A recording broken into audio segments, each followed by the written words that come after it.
ভালো ঘুম নিয়ে মাইথোলজি কি বলে? ঘুম কি শুধু বিশ্রাম? তুমি যখন ঘুমাও, তুমি কি শুধু বিশ্রাম নিচ্ছ, নাকি তুমি অন্য এক জগতে প্রবেশ করছ? মানব সভ্যতার শুরু থেকেই ঘুমকে শুধু শারীরিক প্রয়োজন হিসেবে দেখা হয়নি। মিথোলজি বলছে ঘুম ছিল রহস্য, শক্তি, এমনকি আধ্যাত্মিক যাত্রা। প্রাচীন গ্রিক মিথোলজিতে আছে এক দেবতা, হেপনস। তিনি ছিলেন ঘুমের দেবতা। বলা হয় তার স্পর্শে দেবতা আর মানুষ সবাই ঘুমিয়ে পড়ত। কিন্তু মজার বিষয়, তিনি থাকতেন অন্ধকার গুহায়, যেখানে সূর্যের আলো পৌঁছত না। কেন? কারণ ঘুমকে তারা দেখত বাস্তব জগৎ থেকে সাময়িক বিচ্ছেদ হিসেবে, একটা অন্তর্লোকের দরজা হিসেবে। আরেকজন ছিলেন মরফিয়াস। তিনি স্বপ্নের রূপ দিতেন। স্বপ্নকে তারা মনে করত বার্তা, কখনো ভবিষ্যৎ, কখনো সতর্ক বার্তা। এবার নর্স মিথোলজিতে যাই।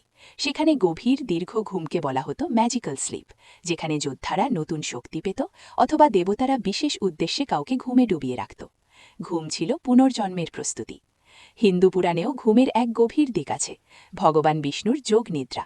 বিষ্ণু বিশ্ব সৃষ্টির আগে এক গভীর নিদ্রায় ছিলেন। এখানে ঘুম মানে নিষ্ক্রিয়তা না, বরং সম্ভাবনার গর্ভ।